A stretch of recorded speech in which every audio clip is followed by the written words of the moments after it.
മുസ്ലിം ലീഗുമായിട്ട് ഞങ്ങൾക്ക് ഒരു പ്രശ്നം ഉണ്ടാവില്ല. നിങ്ങൾക്ക് അങ്ങനെ ധാരണ വേണ്ട. എല്ലാ കാര്യങ്ങളും രമ്യമായിട്ട് പരിഹരിക്കാൻ സാധിക്കുന്ന നേതൃത്വം മുസ്ലിം ലീഗിനുമുണ്ട്, കോൺഗ്രസിനുമുണ്ട്. പിടിക്കുക സ്ഥാനാർത്ഥിയാണ് ഞാൻ. ഫാത്തിമ തഹ്ലിയെ അനുമോദിക്കുന്നു. അതുപോലെ തന്നെ മുസ്ലിം ലീഗിൻ്റെ അതുപോലെ എല്ലാ ഇൻഡിവിജ്വൽ സ്ഥാനാർത്ഥികളും സാദിഖലി ശിവാത്തങ്ങളെ ഞാൻ ആദരപൂർവ്വം ഈ സന്ദർഭത്തിൽ അനുസ്മരിക്കുകയാണ്. അതോടെ കുഞ്ഞാലിക്കുട്ടി സാഹിബ് തുടങ്ങിയിട്ടുള്ള ഒരു നേതൃത്വം അസാധാരണമായൊരു കൂട്ടുകെട്ടാണത്. മറ്റ് പാർട്ടികളത് കണ്ടുപിടിക്കണം. ഞാൻ പറയാമല്ലോ, ഞാൻ പിന്നെ മുസ്ലിം ലീഗിനെ കുറിച്ച് പറയാതെ തെറ്റവിടെ ശരിയില്ല. മുസ്ലിം ലീഗ് ഈ തെരഞ്ഞെടുപ്പിൽ മലബാറിലുണ്ടായിട്ടുള്ള ഇത്രയും അത്യുജ്വലമായ വിജയം, അതിൻ്റെ പ്രേരക ശക്തികളൊന്ന് മുസ്ലിം ലീഗാണ് ഞാൻ പറയാൻ ആഗ്രഹിക്കുന്നത്. മുസ്ലിം ലീഗിൻ്റെ കെട്ടുറപ്പ്, അവരുടെ ഡിസിപ്ലിൻ, മിലിറ്റൻസി, ഞാൻ ഏതൊരു ചാനലിനോട് ഇപ്പോൾ പറഞ്ഞിരിക്കുന്നു. അത് അസാധാരണമാണ്. മറ്റ് പാർട്ടികൾ കണ്ടുപിടിക്കുന്നതാണ്.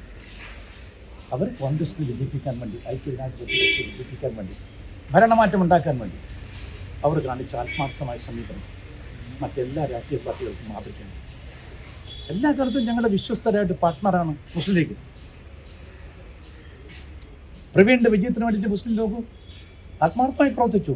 ഈ ജില്ലയിലെ വിജയം, അതുപോലെ തന്നെ മലബാറിൻ്റെ മുഴുവൻ വിജയം, മുസ്ലിം ലീഗ് എല്ലായിടത്തും അവരുടെ പ്രവർത്തകന്മാരുടെ പ്രവർത്തനം ഞങ്ങൾക്ക് നേരിട്ട് ബോധ്യപ്പെടുകയുണ്ടായി.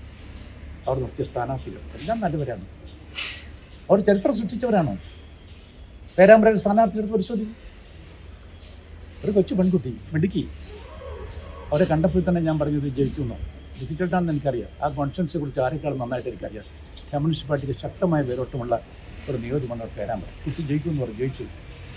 ഇതെല്ലാം പോട്ടെ, നമ്മുടെ ഈ പെരിങ്ങടം അല്ലെങ്കിൽ പാനൂർ കൂത്തുപറമ്പ് കോൺസ്റ്റിറ്റ്യുവൻസിയിൽ മത്സരിക്കുന്ന സ്ഥാനാർത്ഥി, ആ സ്ഥാനാർത്ഥി മിടുക്കിയാണ്. എനിക്കത് അത്ഭുതം തോന്നുന്നുണ്ടേ. ആലോചിച്ച് നോക്കൂ, ആ സ്ഥാനാർത്ഥിക്ക് നല്ല വോട്ടാണ് കിട്ടിയിരിക്കുന്നത്.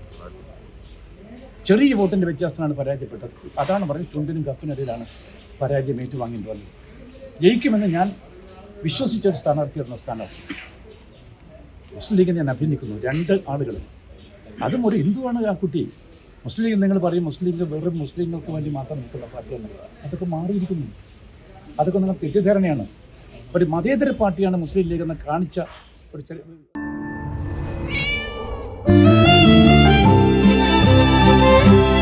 എന്റെ ഇഷ്ടങ്ങൾ എന്റെ ഫാമിലിക്ക് അറിയാം.